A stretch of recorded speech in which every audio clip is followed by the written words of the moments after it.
Vaughn and Bailey Edwards-Enfeld. we're about to interview these two microwaves behind us. So, Gerald and Eddie, tell me how you guys know about food irradiation. The first person to use irradiation to kill off worms in raw pork was MIT. The idea behind food irradiation is to destroy bacteria by exposing them to free radicals that are highly reactive and can interrupt cell division. Wow, okay. Can you tell me a little bit more about the history? Food irradiation was recognized by the United Nations, which established the Joint Expert Committee on Food Irradiation.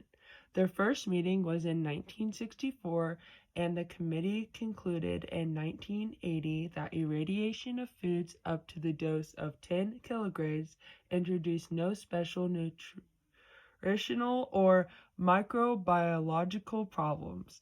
America's astronauts have been eating irradiated foods from the beginning of the space program. Irradiated food was eaten by the Apollo space astronauts on the moon and on the joint American-Soviet Apollo-Soyuz spaceflight. Also, the process of exposing food to controlled levels of ionizing radiation to kill harmful bacteria, pests, or parasites, or to preserve its freshness is caused by food irradiation. The three types of radiation used are alpha, beta, and gamma.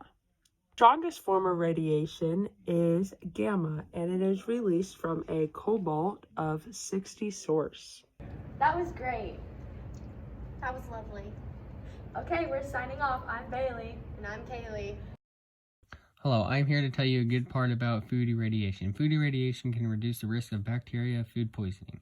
Food irradiation technology has been around a long time today. Most of the spices, herbs, and dried vegetables we import are treated in this fashion without any problems ever appeared.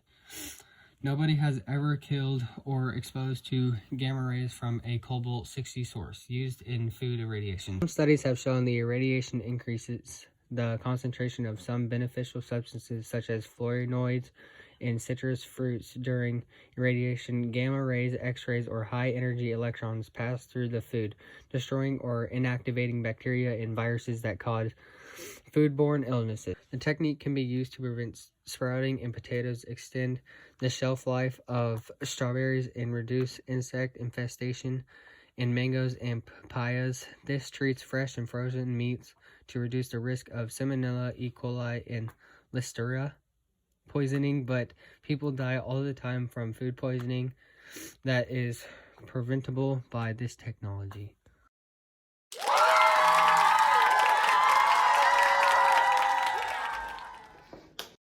Hello, I am here to tell you about the bad parts about food irradiation. When it exposes foods to gamma rays that destroy nutrients and give radiolytic products of unknown toxicity. Gamma rays from cobalt-60 can destroy some of the A, C, E, and B vitamins. Exposure to irradiation, chemical bonds are broken.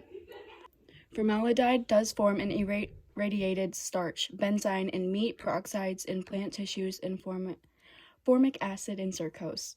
All such radiolytic products total no more than 30 ppm.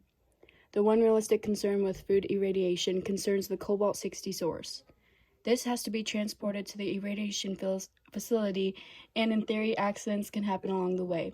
In conclusion, it exposes food to nuclear radiation, and we need to stop it.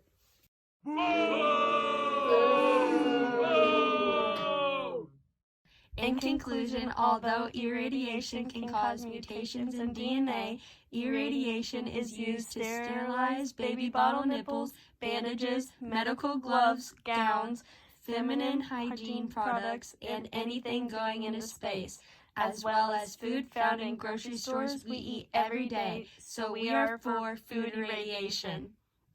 Thank you!